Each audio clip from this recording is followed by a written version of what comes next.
Welcome back, everyone. I'm Bailey. And I'm Raquel. And this is the Whole Shebang Podcast. Hello, everyone, and welcome back to the Whole Shebang. This is going to be episode 24 of this year.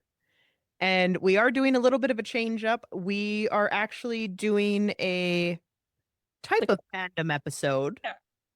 Just because a TV series has just ended. And we really want to talk about it with you. Mostly because we're going to talk about it for hours tonight anyway. So, two birds, one stone. And the show we're talking about is Hazbin Hotel season. Ooh. Also meet our co-host, Ren. Yes, who loves getting the pets. He looks really good. They start drooling. We'll see. I feel like Dr. Acting for me, so I can't imagine if anybody is watching this on YouTube, they're seeing the cat and he is just pretty much almost staring at the camera at this point. Okay, so yeah, we're going to talk about season 2 of Hazbin Hotel. This is your spoiler warning. Yes, spoilers ahead. So before we begin, we would like to give a shout out to our first follower on YouTube that is not someone who knows us in real life. So shout out to Nate. Nate, I hope you're watching and you did want to hear more fandom. So here is more fandom. And hope you enjoy. Thanks for watching and supporting. Okay, so let's dive in because I'm dying to talk about this and we haven't talked about the last 2 episodes.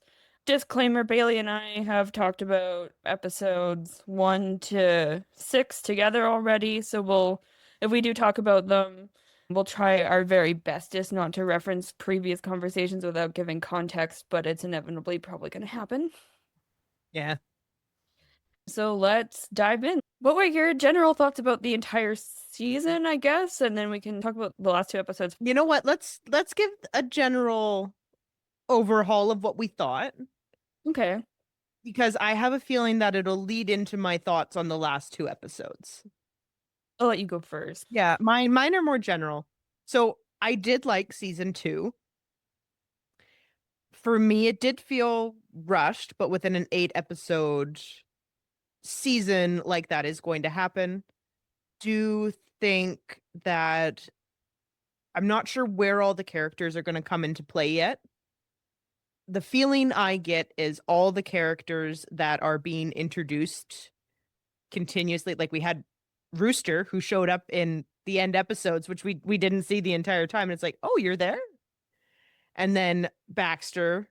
I kind of want to go back because I need to rewatch it, but I want to rewatch it from season 1. But when I get into season 2, I'm going to be looking for Rooster specifically. I'm going to spend the whole season just looking for this character. He was there the whole time. Yeah, I'm going to find him. Literally, I saw him the whole time, and it's cool. But I would really like to expand more on all the characters. And I think for me, the season felt a little shallow just because there was so many characters. A lot going on. And it was hard for me to connect with them. We've had this conversation the last time we talked about it. And I 100% agree. I think has too many main characters. Yeah. And if they had runtime and a lot more episodes, it would be totally fine. And I get why the characters are there because, they all have their role to play. They're all really important. But if you look at Helluva Boss, which I will admit I do like Helluva Boss a little bit better, I think it's because there are less characters it's focused on. Like, it's mainly Blitz and Stolas. And then Moxie, Millie kind of are there sometimes, and Luna. Yeah, and you still, like, in Helluva Boss, you get a little bit of backstory on each, so it kind of draws you in, but it's a very slow ooze of the backstory. But they also got more episodes for season 2, so that could be why I'm like, oh, this feels more natural, whereas this one feels very condensed. And that kind of led me, so the end conflict with Vox, and I didn't really care as much. I was like, okay, yeah, Vox is doing his thing. But it wasn't, I don't know, like I wasn't on the edge of my seat like I was in season 1 when it came to like them fighting the angels. Mm-hmm. Like, oh, what's gonna happen? Like, is there gonna be... Well, we had made theories like whenever we talked, was it last week? And pretty much everything you and I had theorized happened, which is why like I watched it before you did, and I didn't give you any spoilers, but I said it's gonna end on a cliffhanger, but it's not as bad because it's exactly what you and I had theorized was gonna be the cliffhanger for this season. Because I think last week you said, "Oh yeah, Lilith is gonna call back." That's exactly what happened. Or I think it was that I said that they were going to open a portal to heaven and then Lilith was going to step out and that was going to be the end. Yeah. So to me, it felt anticlimactic only because like I get that they're building into like the main conflicts in the next seasons, Yeah. but to me, this kind of felt more like a runoff. Hmm. We kind of see a little bit about Angel, which I like. Yeah. We got into, Angel not going back to the hotel because he feels bad about what happened. We're inevitably talking about the last two episodes first, anyways, but But you know what? It all ties into my general feelings on the entire season. I was surprised that the deal with Rosie and Alistair was resolved this soon. Me too. I thought they were going to drag it out a bit longer, and it almost seemed too easy to break. It seemed almost too easy to break, but I was really happy for him. Like, obviously, I'm an Alistair fan, but I was very, very happy that to watch. I love a schemer villain. I love when all the schemes come together and suddenly it's like, look, I did this and now I did that and that happened and everything's turning out great. This is exactly what I wanted. So I'm really happy that it happened now, and that just gives so much more potential for later. And Viv has said some things that are hinting at season 3 with Alistair too, so we'll talk about that. But I do think that I may have been originally wrong, and I don't know if I said this in my theories. Last time we talked to a Hazbin, we have a previous episode where we theorized for this season, and I have always firmly believed that Alistair was going to be endgame villain, and I still kind of think he is, but it sounds like his villain arc is going to start sooner than I thought, and it sounds like it's going to start next season. I Yeah. thought Loot would be next season, and then Alistair season 4. And then if they get the season 5 that Viv really wants, then it would be like Lilith or something. But I think it's going to be reversed. It sounds like Lute is going to be stewing a lot longer than I had originally thought, which is fine because I feel like once she snaps, it's going to be full Azula from Avatar: The Last Airbender kind of snapping. We kind of got it a little bit, but Abel stepped in and I really enjoyed his song when it was him telling Luke to go back to heaven. But to me too, I'm like, I would really like to care about that moment for you because it seems like you are stepping up, right, into your dad's role. But I didn't see enough of him. Be like, this is really impactful. Like it was a great song, performed fantastic. And so I'm hoping we get to see more of him and kind of like, what made him the way he is, even. I think they referenced Kane too, so Kane will probably come up at some point. Viv has said, and I'm just gonna jump straight to it, that season 3 will focus a lot on the Morning Stars. Yeah. Lilith calling Charlie back. Yeah, so I think that some of it's also gonna be on like the Abel Adam family too. Mm.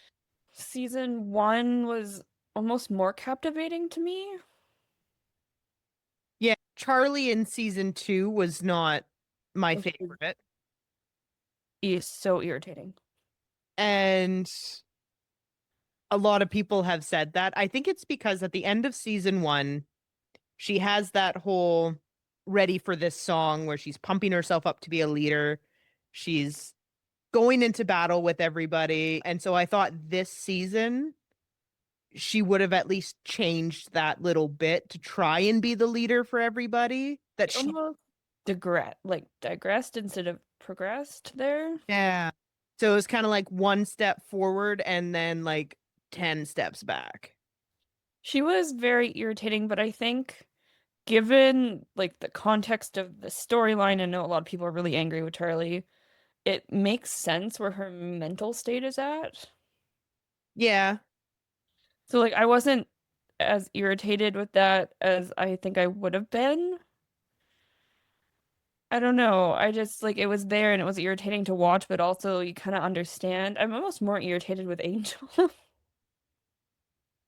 With getting the Angel backstory and him almost choking Cherry, I think it really triggered him. Yeah, we're gonna get way more Angel next season, I'm sure. Oh yeah. Yeah. I was irritated because he seemed to be progressing and then all of a sudden it's like snap. And like understandably, like everything that happens is like I can justify why it happens, but I wanted more of him because he's just kind of like not even in half the episodes or he's a background character and they're trying to make him so much more important and I just like the whole reveal that he was a spy, I didn't care. Like I felt bad for him given the whole situation, like it was cringy to watch, but also at the same time I was like I kind of figured. Yeah. And I know Viv said in her interview that I watched several interviews, that she wanted to spend more time making Baxter a red herring so that everyone would think that Baxter was spying, which seemed very likely because he was working for Vox Tech. And don't I don't think that came across as much as I think they would have liked. No, not at all. I just thought Baxter was some quirky little. Baxter is felt like he was just in the season for the like 20 minutes he appeared in the finale. Yeah. I mean, especially it felt a little forced, not gonna lie, when he was like, "No, of course I'll help you because you folded my blankets at 45 degrees." I mean, it was kind of funny, but also like, It was funny, but I'm like, okay. yeah. Like if there had been a scene anywhere in the show or multiple scenes, quick little scenes Mhm. of Vaggie just going and making his bed while she was running the hotel with little notes from Baxter being like, this at 45-degree angles, please. I would kind of get it a bit more because they would have built it up like Vaggie did go and, make his bed to the 45-degree angle. And you could be like, oh, yeah, Yeah, the storyline kind of felt like season one was an intro and season two was just filler. And I know people have talked about wanting more filler episodes in general, which yes, because the storyline does progress really fast. But also, once we get season three, I think it's going to feel even more like filler because it pretty much was just the same things happening, but with different characters. And I've already been introduced to most of the characters. I want to see their growth. So, yeah. Uh, one thing I did notice too. So we went from the gang finding out that Angel had been tricked by Vox, mhm. but they didn't know he was tricked by Vox. They just saw him on TV and they're like, oh, why would Angel do that? Angel was brainwashed. That's why he did. There was no them discovering it. I mean, in a way, it's kind of nice because they have so much faith in him that they know he would never do that. But I feel like Fox could have definitely played that better. And as a sadistic villain that he is, it was giving a little Gaston from Beauty and the Beast. Fair. I'm just thinking if Charlie can doubt Vaggie, Yeah. why does she not doubt Angel? Yeah, I don't know. There's a lot to say here. It was just a little discrepancy that made me go, huh? So, What did you think of the song? Since we're talking general thoughts. general thoughts like songs of the whole season, Yeah. definitely catchy. Yeah. I will be listening to them. I didn't like as many songs. I still prefer the songs from season one, but there are some bangers for me in season two that I will definitely be adding to playlists. I will say I'm not a fan of the Vox songs, and his songs in season one were also ones that I didn't really care for. So because this season focused mainly on Vox and the rest of them, a lot of their songs just didn't hit with me. I think Fox got too many songs. And, like his voice actor is fantastic, Christian Broyle. It was too much Fox, considering how minor of a character he was season one. Overall, I made a huge mistake, and I'm gonna tell you about this because it's kind of funny. So I have this tendency when I like a song to over listen to it. So when Gravity came out, I listened to it so many times that now when I hear it, I get physically annoyed. And they keep reprising it in their later songs where every time Lute shows up, you can hear Gravity or she like starts singing something similar. So it completely ruined some of the songs in the finale for me because it was like Gravity reprise. And I was like, I don't want to hear this anymore. I was like, I want something new. Can we not? Oopsies. That was all me though. That was my fault. It was my most listened to song in October. And it came out like near the end of the month. Before we rank our songs, because I kind of want to do that later in our episode, Yep. let's talk about our thoughts on the animation. Animation was smooth. Yeah, I think so too. Animation this season. The final episode, oh, The fight scenes, beautiful. beautifully animated. I also really liked the Vox Die one where he has like the angel wings of TVs. I think they did really well with animation, and according to Viv, they actually didn't get a budget increase, but people keep asking them if they got a budget increase, and she's like, "No, this is a great compliment, though, thank you." In one of her interviews, she talks about color. A color has a lot of meaning for her, and she kind of said that each season gets a color. So season one was red, and season two is blue. Season three is going to be, I think she said purple and green. And then season four was going to be gold. And I can't remember what she said for season five if she gets a season five. If she gets a season 5, I'm thinking she will. I think so too. I think Hazbin is popular enough that it brings in the views that Amazon will go for a season 5. Amazon's not Disney. They know when they've struck something good. Oh yeah. Speaking of Disney, and because the creepy apple is kind of staring at me when I look at my camera, you know how in original Disney movies, the villains are usually represented with neon green? Yeah. So if you look at Scar, he's got green behind him all the time. If you look at Ursula when she goes huge and giant, there's a lot of neon green. Maleficent is neon green. The Evil Queen is neon green. Well, you notice that Alistair in the final song is very neon green. He's very neon green, and his magic when they were saving Hell, Mhm. he goes to help. His is the only one that looked like the dark putrid color of rot, because I think it was black and green. And I was like, oh wow, all the other demons have sparkles almost. See, And I it didn't was just a ray of black and green sludge. I didn't actually like make that connection until I saw that part of the song where the fire is behind him and I was like, Scar, hello. I'm on to you now. Like I've already been on to Alistair for a while, but there's no way he's not sadistically evil and gonna hurt somebody. Oh, he is going to be a villain. Oh, 100%. The best kind of villain though. Oh, yeah. When? We don't know. Well, she said green and purple for season three, which is why I was like, Alistair. Whoop.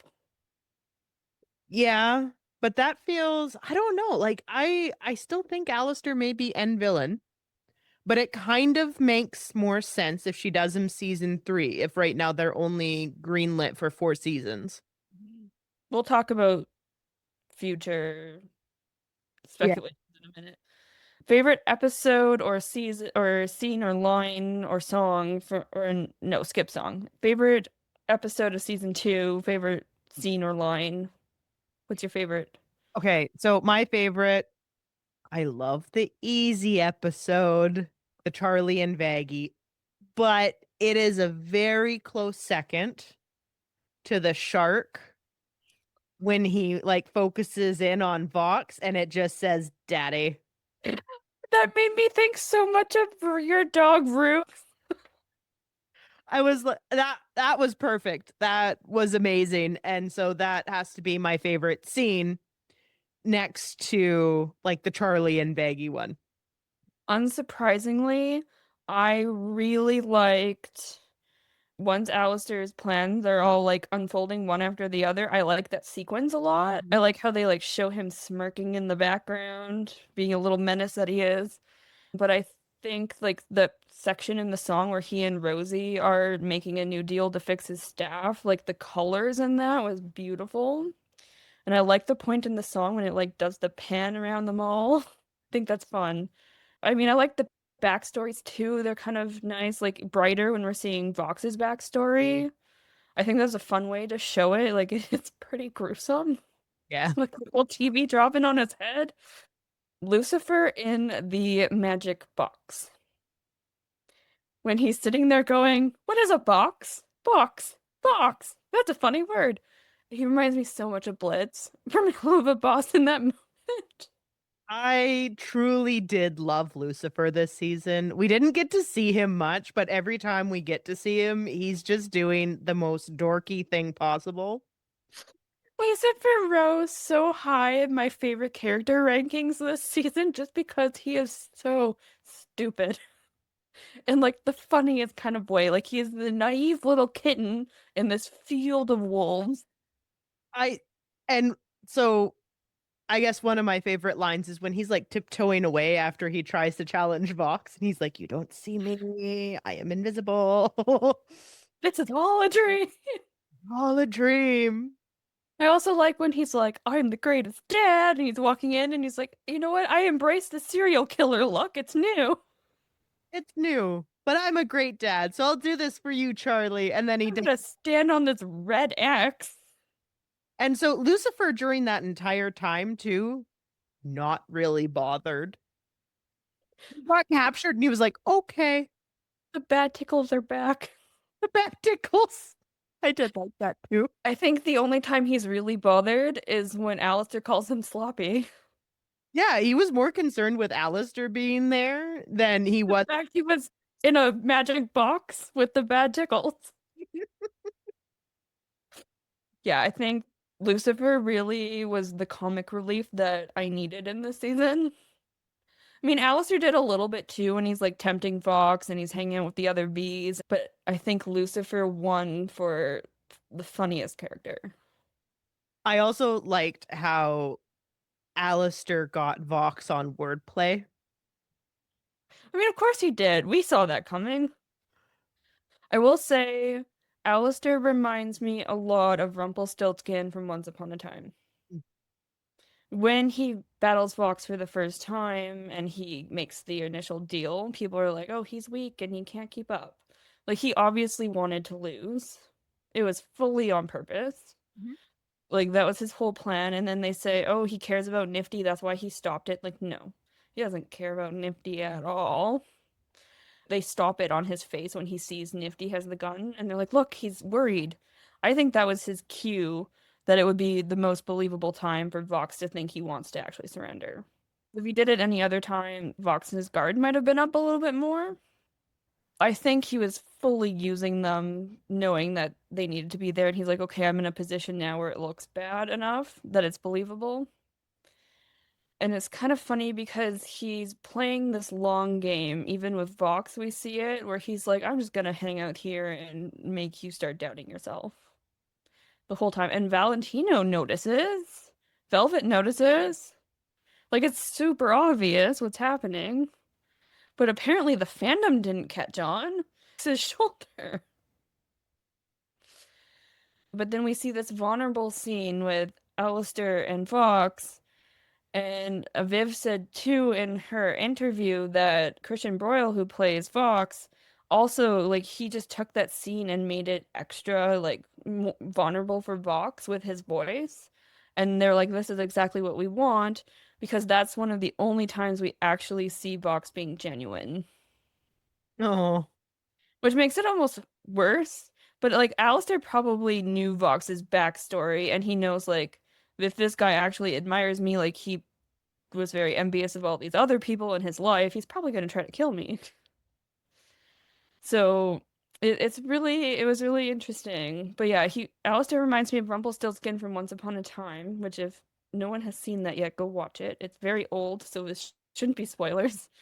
But in that show, Rumpel makes a ton of deals and things. He is clearly the most powerful, but he doesn't need to brag about it. He likes people to think they're in control when they're not, and then manipulate them, and then he stabs them in the back. Whereas, like, Vox, when it comes to power, wants to be the center of attention and he wants everyone to focus on him. Alistair is more than happy being in the shadows. Mhm. And, like, he likes obviously getting credit for his misdeeds and being worshipped and whatnot. But we get this sense in this first season when Mimsy is talking about Alistair and sharing a little bit about his backstory in Hell. He's going around in the shadows killing overlords. He's not like, let me broadcast myself killing this overlord. He plays their screams over the radio, and it takes a while before he comes out as, I'm the radio demon. Whereas Vox is much more, I want everybody to watch me do my deeds. Alistair is fine feeding off the fear, which Yeah. makes him 100 times more scary. So I'm really excited. I'm so ready for him to embrace his villainous ways. You need it. Yeah, I will say with the Vox thing too, when Valentino was like shaking him and he's like, "You're not killing us over that effing deer." That's fantastic. Yeah, perfect. I'm like, oh, that's my friend shaking me every time I make bad decisions. Then they rip off his head. They're like, This is enough." It's interesting. I'm glad they didn't kill Vox off because that would have felt too much exactly like the last season. And Viv said in her interview that Vox is one of her favorite characters, so he will be coming back. But they're going to explore him kind of understanding, like, I'm at the very bottom of it now. Like, he has failed and failed hard, which is why, like, I told you before, I think it was like when we talked after the first two episodes, I said Vox is going to be redeemed because there's kind of a hint at it where he like goes up to Charlie and says, "Do you think I can be redeemed?" And she says, "Anyone can be." And I'm like, okay, well, they're going to redeem him, and it's going to be really traumatic for some people like Angel. If Vox gets redeemed before Angel, that's gonna really piss people off. It's really gonna be like, it would be super interesting to see how Angel deals with that. Especially because we got both of their backstories. Angel has killed his father, Mhm. and Vox has was a serial murderer. So so it'd be interesting to see. Yeah, I have some theories about Angel, but I'll share those later. Least favorite episode of season two. Ooh. I have a least favorite for me. I think it was like episode one. I'd have to say I did like all of the episodes, maybe two. They're It's not, they were fine. They're just not as memorable as, but that makes sense because they're just the start, right? So it's building still. Whose backstory did you find the most interesting to learn about? hmm. I mean, we already kind of knew bits and pieces of all of them. You know, I will say, as much as I'm not a fan of Vox, like of the V's and Vox's singing, I kind of digged his backstory. It was gruesome. But like to find out that he started as like a weatherman, I also love the fact that he had two different colored eyes Yes, that's fun. and then murdered his way up. It's pretty great. I thought that was interesting given that what we knew about Alistair already, because they're very the same but complete opposites at the same time. Like they're both people in like this sort of media, right? Alistair radio, Vox television, and they're both serial killers. Vox kills his way up to power. So he does the killing to advance himself. Alistair seems to do the killing to make himself happy. And it was to get people who had slighted him, like the guy who was laughing at him and And like dragging him away, you know? their situations are then very different. Like Fox is a white man in America on Mhm. television. Alistair is a person of color in 1920s and 30s America. So like he's going through a lot of racism. There's a lot of, every possible obstacle for him to get to where he was. And he doesn't kill his way into his position. He earns it. He kills because he gets really tired of people being shitty to him. And it's fun for him. When I first saw Vox's, I was like, oh, this is pretty much he's just Alistair 2.0. But then as I started thinking about it, I was like, no, actually, I can understand why Alistair is so pissed with Vox. Because, like, Vox pretty much already had things handed to him, but he just made it worse for himself in the end. Whereas, like, even their deaths, like, Vox's was pretty much his fault. Oh, 100%. Yeah. Alistair had no control over his. Well, he can maybe not be burying bodies in the woods at night, but like it seemed a lot more out of his hands. Mistaken for a deer. Ew. Whoops. Do you want to go first or should I? I can go first this time. Give me a second. I need to find my list. So we did this for season 1. I figured we should do this for season 2. I kind of feel like I need to justify where I put some of them. So my favorite song was Sarah's Confession, Okay. followed by Gravity. And I had a really hard time placing these.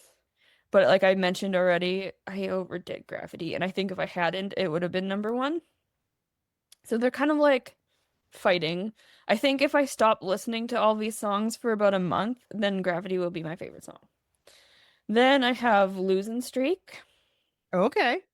Yeah, I know, right? An Angel song. Easy. Love in a Bottle. Okay. I love Love in a Bottle. It's just so catchy. I keep waking up to the like song. And then Vox Die. Don't You Forget Reprise. Clean It Up. And then everything after that was really challenging. The same pretty Kind of much. thing. So then it goes, I kind of did this based on what's currently in my head, and it'll probably change. And the more I listen to the newer songs, they'll probably go up in my list. It's just because I don't really remember Live to Live. Like it's just there. So Bad With Us, Speedrun to Redemption, which I cannot for the life of me get out of my head. Brighter, Hear My Hope, Don't You Forget, which originally was higher, so that one might move up. Vox Populi, that one's low on the list because I want it to be 2 songs, which everybody seems to agree. Live to Live has been guaranteed when I think about the future. So I did my top 10 songs for both seasons. This was hard. And I think it has changed. So number 1 song I put is Sarah's Confession. And number 2, Gravity. Number 3 is my favorite song and has remained my favorite song from season 1, which is Stayed Gone. I love the pander between Vox and Alistair, which I think that's partly why it's my favorite. And then number 4 is Poison. Very catchy. Number 5 is Losing Streak.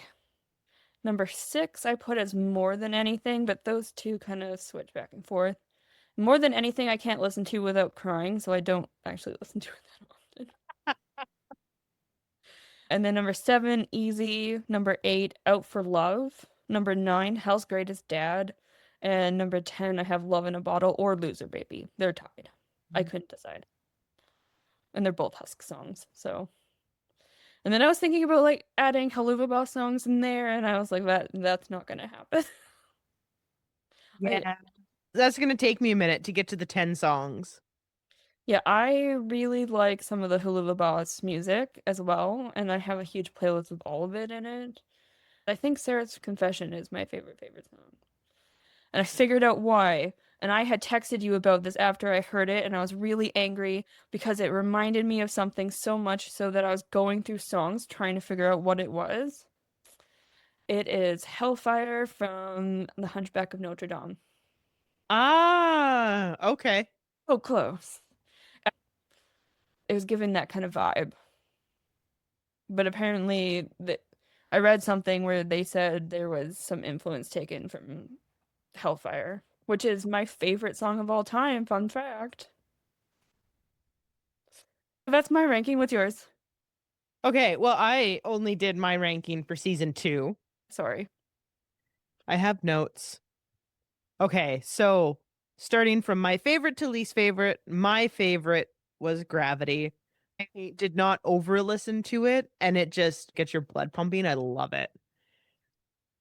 A very close second. I would almost rank Gravity and Easy as my top songs. I don't know why, but now my TV automatically switches to baseball if I don't watch it. Anyway, Gravity number 1, Easy number 2, Piss a Love Song number 3. I love Penchus and I some know. of the words in that song. Number 4, Sarah's Confession. Number 5, Live to Live.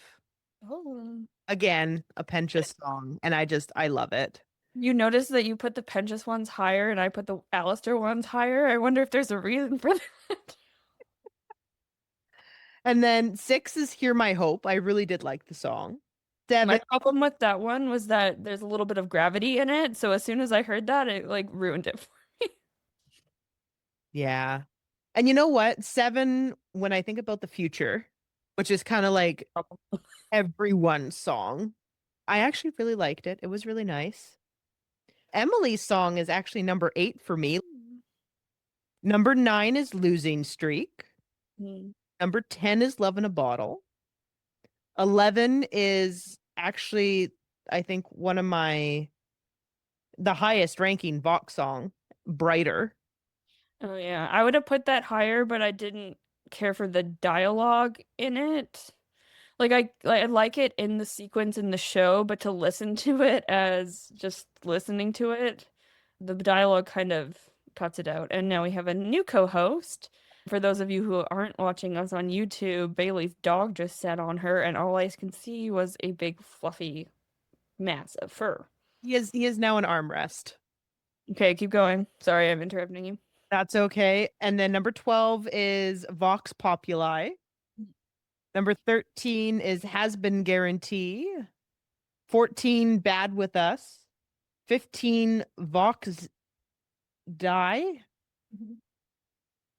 Have to grab number 2. There wasn't enough lines on this paper for everything. Number 16, Don't You Forget. 17, Once We Get Up There. 18, Don't You Forget Repri. 19, Clean It Up. And 20, Speed Run to Redemption was my least favorite. Interesting. Yeah.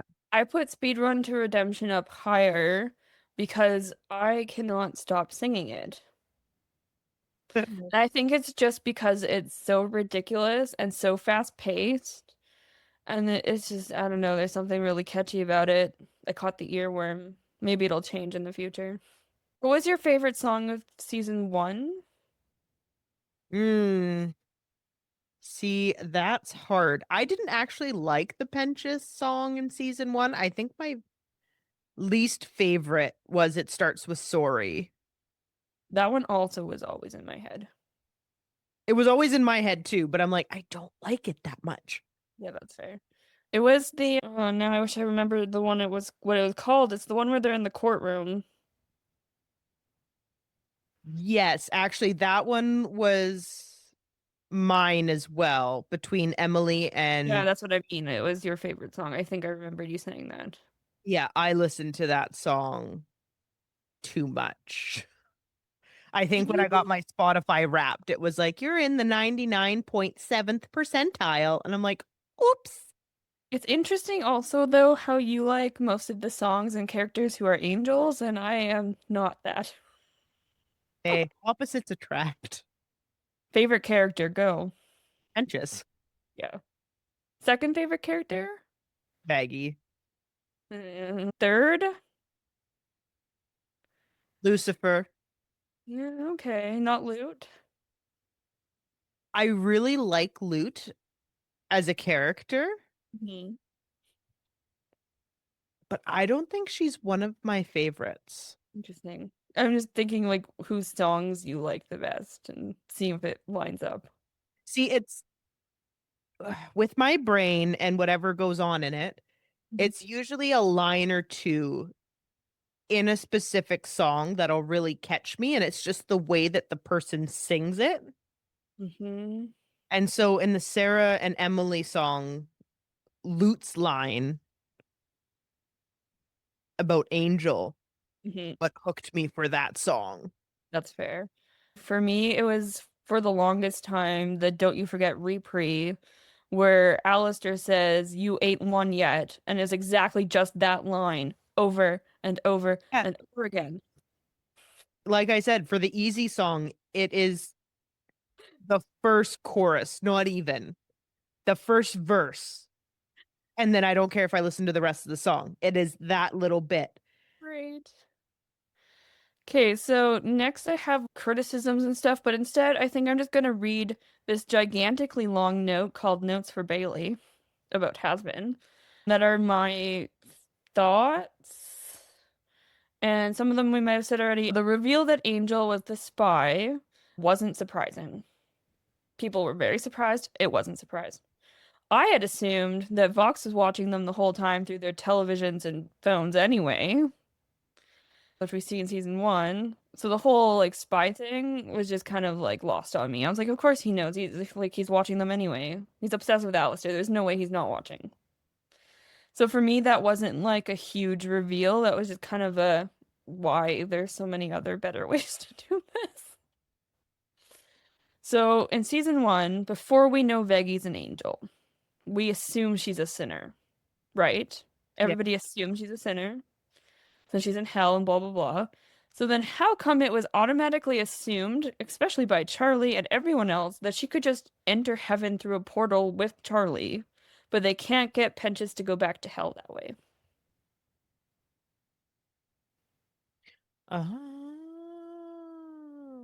Like, is it because they were there just for a special meaning?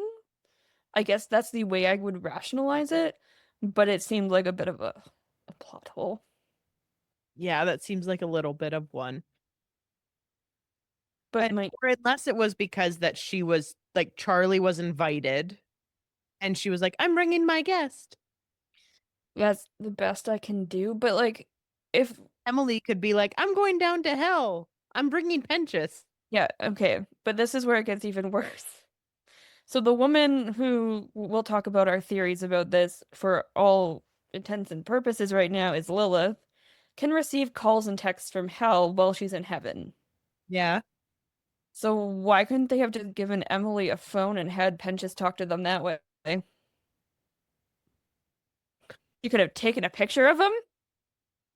A video? Why did we have to go through this whole, we need to make a new way to broadcast, when you could just shove her hand through a portal and be like, here, Penchas, record yourself, and then it's already connected, you know? I mean, that would also kind of give so him and Cherry are sending letters Huh?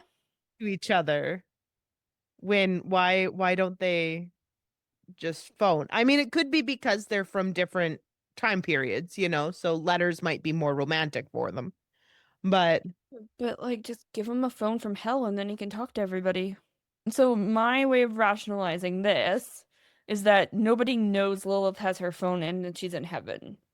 So, when Charlie and Lucifer are calling her, they don't know where she is. And the people who know that she's in heaven, maybe they don't, like, make the connection that she has her phone and she's talking to them. But still, wouldn't that be something you would think about in this dire situation instead of having to invent something completely new? yeah, Like, just shove it through the portal. That whole like weird subplot of the finale of trying to find a way to broadcast Penchas. Why didn't we do this like 4 episodes ago? Yeah. There are so many already established ways. I just don't understand. And then there was a lot of people confused online about how Vox was able to broadcast Heaven. But we already knew that Vox Tech was getting Heaven's channels. It wasn't a huge reveal either, because if you watch Helluva Boss, they get the cherubs on their TV. There's a whole episode about the cherubs. And we know them from the television, which is run by Vox Tech. How have people not caught on to these? Anyway, maybe I just watched it too many times. But yeah, the whole cell phone thing really confused me. My initial thoughts on the finale, it did very much feel like they were wrapping up the show. Like they tied up most of the loose ends from season one. If they had changed a couple things, they probably could have just completely ended the whole thing. Hmm. Which I think is because when they originally started writing it, it was only 2 seasons they had greenlit. Yeah. So I think that's part of what propels Alistair's story to like wrap up so quickly there is that we got rid of the deal with Charlie, we freed him, blah blah blah. So I mentioned Alistair being wrapped up already. Oh, the little wave at Lucifer when Lucifer gets captured. Hilarious. I want more of Alistair and Velvet. Yeah. Velvet was interesting. I think that was really funny, and I read somewhere that they wanted to do that, but they didn't have enough time. So I'm thinking shorts. Shorts would be great. I would watch 100 shorts of Velvet and Alistair. That Yeah, that would be hilarious. The reveal that she was a doll, I did not catch on to that. Ooh, I did not catch on to that either. I was like, "Ooh, I like that." And then I noticed in the Vox and Alistair battle in the finale, his staff is still clearly broken, and he is still beating Vox, which is very much an indication that he could have beaten Vox before. Oh, yeah, 100%. And also, like, I rewatched the episode and realized he's actually more injured at the end of that than I thought, because the shark does take a good hunk out of his arm. And once he makes the deal with Rosie, he is like fully recovered, which is a little scary.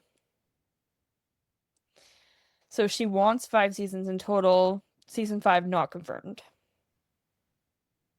but it seems likely. Vox was gonna get a new arc in the next season, exploring him being humbled because, like I said, she says he's one of her favorite characters. Season 3 is gonna focus on Angel and Husk a little bit, where Husk is learning about his own situation being Alistair's servant and how different it is to Angel's being Val's, because Val is way more controlling than Alistair is Hmm. in completely different ways. Because like the whole loser baby thing is them finding out that they are similar, but Yeah, now Husk is gonna realize that actually we're not that similar. And she said he doesn't care about the angels at all. not at all. Viv does call him an awful guy and evil character multiple times within the interview. So all you people thinking he's getting redeemed, he's not.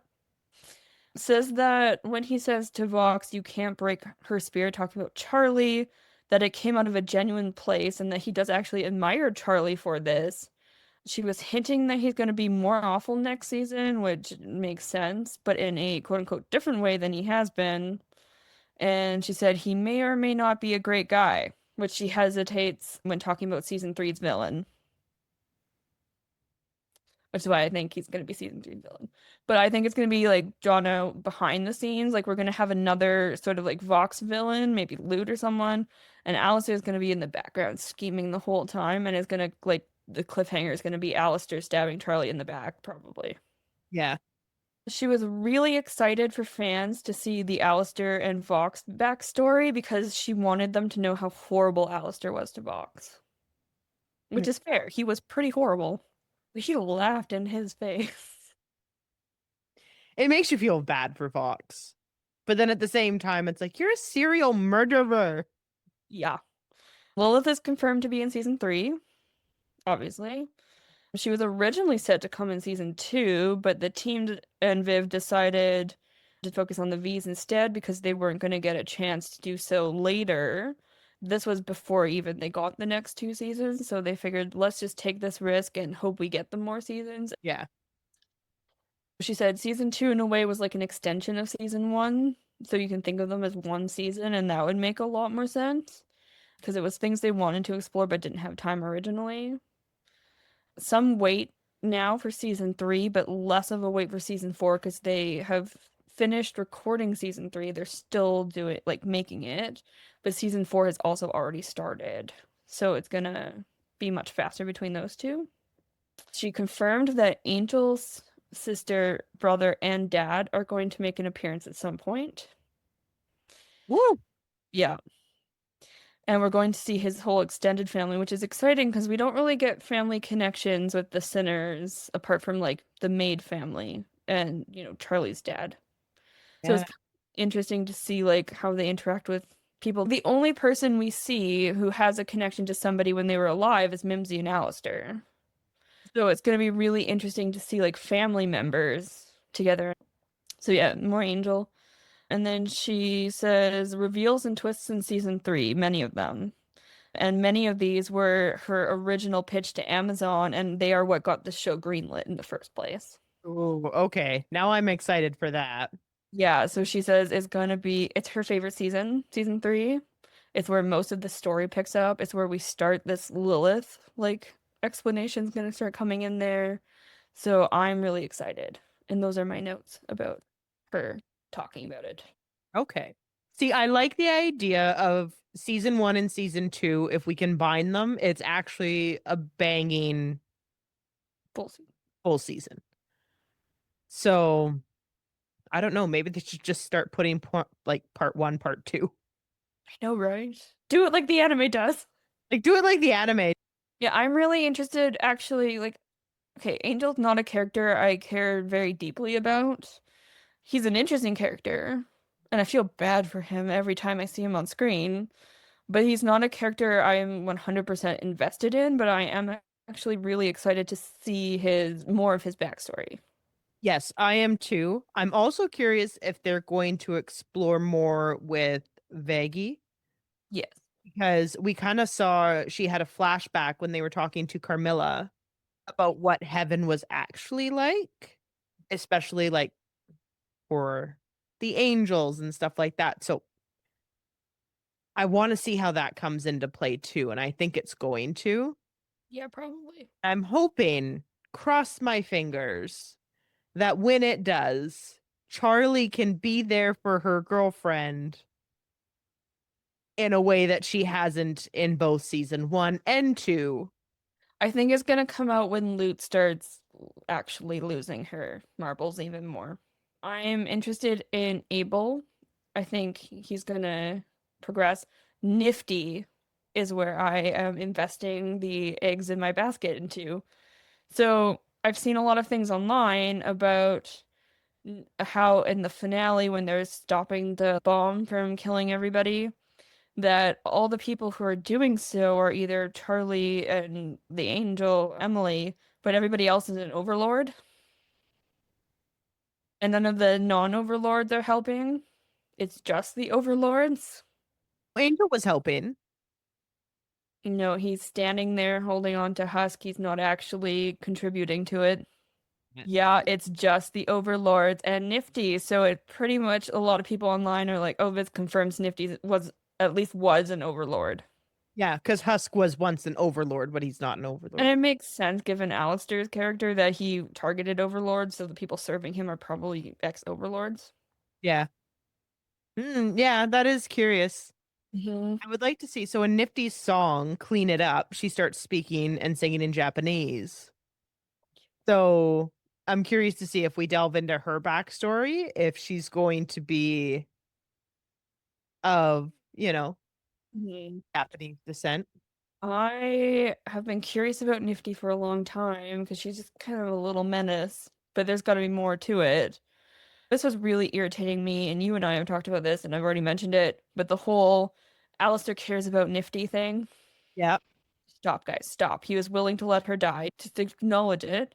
And I told you last week that I think we can think about Alistair and Nifty as a clownfish and a sea anemone, where Nifty is the clownfish and Alistair's the sea anemone, and they need each other, but they actually don't. And like, he provides her a home and a safe place, and she cleans and takes care of him, but they're perfectly capable with one another, and like, he doesn't care if she dies. But everyone's like, look, he kept the little crown she made. What's to say she didn't put it there herself? She's cleaning his room. Yeah.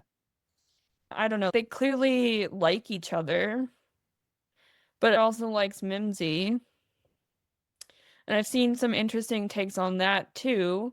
which kind of make that whole interaction a little bit different for me, and I'm going to share this with you.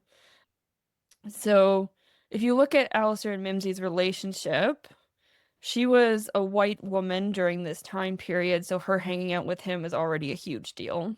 Mhm. Clearly, they've spent the last 100 years still hanging out and being friends. And she doesn't use the word friends, right? They're acquaintances. Yeah. And then in that episode where we see her, she's yelling at him when he tells her to get lost. And she's really mad and she's like, "You heartless son of a bitch." A lot of people, like I initially thought, okay, he's acting a little out of character, but she's just cranky because he's kicking her out and he's kicking her out because of Lucifer, which it still seems kind of similar to that. But Mimsy's whole freak out makes a lot more sense when you consider that they've been friends for so long that she knows all this shit about Alistair.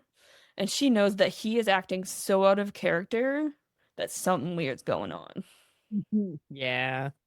And that is scary to me too. Like, he is clearly not acting like himself when he's at the hotel. Mm. And people have pointed out how, like, everything he does, while completely actually inconvenient for everyone but himself, is like convenient for Charlie right now. Like, it looks like it is. Like the deal with Vox, he let the others go so that they could report Alistair gave himself up to protect you. Then he disappears when they're all trying to save the thing, and he reappears with Rosie, and his power's intact. And then he helps save them. They don't know about these like background deals. They don't know that he's willing to let them die if he doesn't get what he wants. And it's just really interesting. So I'm really excited to see where that progresses. I want to watch the fans cry because he's actually awful. I don't like a character this much unless they're truly evil. Yeah, that is how you roll with your characters. It's the evil radar. If I like a character this much that I have them on my wall with their signature, they're probably evil. The other ones were a convenience thing. Uh-huh. Vox reminded me a bit of Azula from Avatar: The Last Airbender. How he kind of breaks down at the end. Did you notice he was crying when he points the thing at Alistair and says, "Let's just all blow up because I want to wipe the smile off his face"? Kind of sad, kind of crazy. So I'm interested in that too, but not as invested in it. Let's talk predictions. What are your predictions? Oh, predictions. We talked a bit about it already, but Yeah, we talked a bit. So I think that Alistair is going to backstab Charlie. Your talk about the fourth season being gold makes me think that Lilith will be the final, the boss. like the boss then. Ooh, Uh, do you want to talk about our predictions about Lilith? oh gosh, our predictions on Lilith and how she's not actually Lilith, but Mhm. Eve. I've seen a lot of people online thinking it too, which makes me think maybe it's too obvious now because usually when something's obvious, it doesn't actually happen. But there's enough evidence that Rosie is definitely not Rosie. Like, she is somebody else important. Yeah. So I'll leave Rosie out of my predictions because there's something like Rosie is definitely more than she appears, especially because when Alistair makes the deal with her to fix his staff, she does smile at him in the end. Mm. She's like, "Ooh, you're the worst kind of." People think it's her admiring his evilness. And so because in this season, this is a new theory, so it's all coming out of my head right now. So they touched a lot on, oh, Lilith wanted a war with heaven, which we don't really know because we don't really have that backstory with what Lilith really wanted. There's what Charlie thinks she wanted, but we also know that Charlie is very single minded when she sets her mind to something. So this could also just be a perceived, you know, thing. And Vox was actually right. Also, Or it's something in between. And so if Rosie is connected to Lilith in any sort of way, maybe she's trying to bring about Lilith's plan to have, because see, there's something about that song too that still bugs me, and it set everything up. When Alistair and Rosie, what song was it? It was Ready for this? in that one when they talk about Charlie's power Mhm. and how they're like on her side. I think the reason why Lilith left was truly to build Charlie up as the princess of hell, because Charlie can hurt the sinners. Charlie can go to heaven.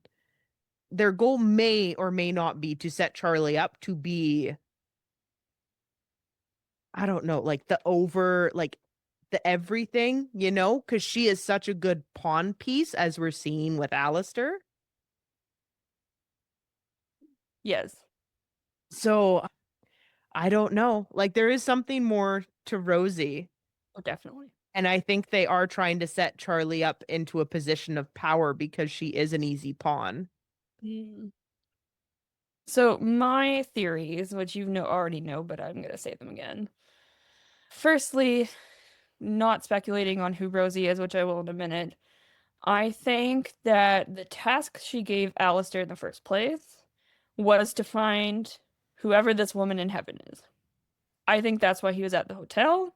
I think that's what he's doing because it's weird that they're gone for the same amount of time. So there's something going on that's not a coincidence. There's obviously something in the background there. And it would make sense as to why he's still sticking around the hotel, apart from tormenting Lucifer for fun.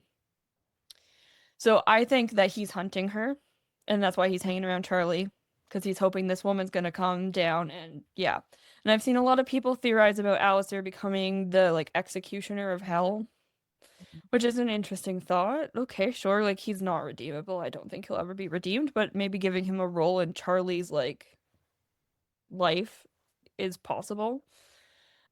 But I think he's hunting the woman who's in heaven, who may or may not be Lilith. I've noticed, and I have to go back and watch when Vox is talking to Lucifer, but Lucifer never mentions his wife's name. He only just calls her my wife or your mom to Charlie. And I'm pretty sure, at least in episode 7, when Vox and Lucifer are talking, he torments him about his wife, not Lilith, his wife. And I think that's a little telling, and that they're not calling her Lilith to his face is kind of weird. So I find that strange, and maybe that's just the writing. I do like the theory that Lilith is actually Rosie, or she's Eve. And I know some people have theorized about the root of all evil, or Rue, but that person isn't quite a canonical character yet, so I don't want to make that kind of assumption that it could be this character. I like it being Lilith because there's like a lot of interesting points, and one of them that I noticed no one else has talked about yet, which is the summoning circle. And I told Bailey about this already. So in Helluva Boss, now we're jumping, but they are canonically together now. When Stolas comes to save the IMP members from the dorks, who are fantastic little agents, they summon him to the physical world, these like dead agent bodies, using a summoning circle, which is his sigil that you also see on the book, and it's all over his house. So they summon him with his mark. When Alistair makes contact with Rosie, the sigil he uses is a pentagram, which in Hell's Greatest Dad, we learn is Lucifer's sigil. So it's very weird that he's not summoning Lucifer by accident, unless someone who's related to Lucifer picks up the call. And when Rosie meets Alistair the first time, she says, I like your voice. That explains why she's listening to the radios from this place. It kind of like connects them through, empowering with the sound of her voice. It could be why she's interested in Alistair's soul and his voice. Someone pointed out online that her magic is gold, like Lucifer and Charlie's. And then another one that I hadn't actually noticed is her makeup. Because she has the little rosy cheeks, but they're gray instead of colored. And also her hair, which I noticed the other day, also has the little loopies, and no other characters but Charlie and Lucifer have that. Oh. So it seems like she's gonna be related to them somehow. And then there's also the fact she has this monument to them in her territory, and that she's clearly invested in Charlie, and like she doesn't want them to die. She doesn't want them to die so much that she's gonna fix Alistair's power and let him run around rampant, knowing what he is. But then it also brings into the question of who is Charlie's mother, which we have also talked about. Is Charlie's mother actually Lilith? Or is Charlie's mother maybe Eve? In the biblical tradition, which sometimes they follow, sometimes they don't, Lilith is the mother of demons, but she's cursed to not be able to bear her own children. So there's some confusion there, and it's also weird we don't see the woman's face in the song more than anything when Charlie is being dragged away from Lucifer. So there's so many weird things happening there that this is kind of the direction I am going, and maybe I'm totally wrong, and I'm happy if I'm totally wrong because that means it's more of a surprise. And maybe they will. But like it was predictable in a way, but also sometimes there was a little bit of a swing on it. Like I could never have predicted Alistair spending most of the season rolling around in a rolly chair. which was awesome. Just so funny. And people were mad because he was boring. I was like, he's not boring, he's hysterical. Every time he's in a scene, you know he's gonna be shitting on Fox. And it's so funny to watch.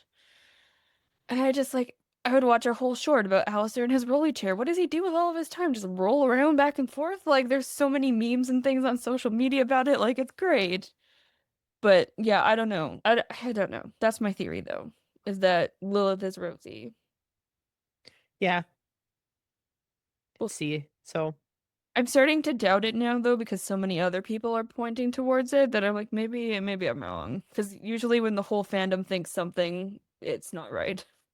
I feel like we could also be being like are being led towards certain things. So who knows? I also have a theory about Angel, which probably surprises you because I don't care about Angel that much. So we know that Angel killed his father. And initially, a while ago, when you and I talked about this, I had theorized that maybe Angel killed his father out of self-defense. I think because his sister's in heaven, that his father killed his sister, and Angel went and sought out revenge, which Okay. makes it much worse. Because if it's just self-defense, it it kind of feels like that's almost too reasonable. But if it's like thought out revenge, then it makes sense as to why he's so like, I'm not a murderer, don't use that word. Like he's clearly regretting the action, but like not like he doesn't regret killing his father maybe, but he regrets that he is labeled that way. So I think there is more intent behind the death. And that's why he's like, especially when he tries to kill Cherry, suddenly he's like, I didn't have a choice. I could have killed you. And that's kind of bringing up some flashbacks of when he did have a choice and he made that choice. Yeah, that's fair. I'm curious to see then where he meets his family. Mm-hmm. Like, because we know his sister's in heaven. Yeah. But like if his dad did that, then his dad's obviously gonna be in hell. If he's in heaven, then the system is Which might be the case, but Viv has mentioned that the fans do know I have demonic forms of Angel's family. So it sounds like like they're in hell. yeah, I wonder if Angel, because we kind of talked about how one who murdered somebody could Be redeemed. themselves. So what if he is faced with the same choice again? The literal same choice. What if it's Husk this time? I think that would make it also more like I can see why he needs to be redeemed. Whereas if he's acting in self-defense to protect himself and his sister, I don't think he would go to hell for that. Well, I don't know, because Penchus went to hell for literally just ignoring someone being murdered. Multiple people being murdered. So- He knew who the killer was. So, like, I don't know. It's tough. It's hard to say. Yeah, I think Penchus's guilt is what kept him in hell. One of the seven deadly sins, guilt. And I think Yeah, it should be interesting. I don't know how they're going to do a crossover with Helluva Boss, but it's been hinted that's going to happen. And we saw some references to the sins in Lucifer's room. And I'm wondering whereabouts the timeline is between this season and the Helluva Boss seasons. Like, are they coexisting at the same time? Because in Helluva Boss, it kind of seems like there might be an imp uprising on the horizon. So then suddenly, what if Lucifer is dealing with this imp nonsense? And at the same time, there's attacks from like loot or something. Then you're battling on both fronts. So I'm curious if that's going to become a conflict. Probably thinking too much about it. Yeah, I guess we're just gonna have to wait and see. I am excited for season 3 Mm-hmm. and season 4. I guess we just gotta wait and see. That sounds like a good place to wrap up because I think it's been quite a while. I think so too. But anyway, hope you enjoyed the episode. This was just us talking about Hazbin for how uh, Give us your theories. yeah, give us your theories. Follow along if you'd like. We post bi-weekly. We'll do this again when season 3 comes out because it'll be fun to go back, and I think we should do reactions to our previous podcasts with our theories. So when season 1 was done, you theorized that this happened, but look what happened. So anyways, guys, hope you're all having a fun time and cheers. That's all for today. Catch us on Instagram where we drop teasers for the next show and our Discord account. Links are down below.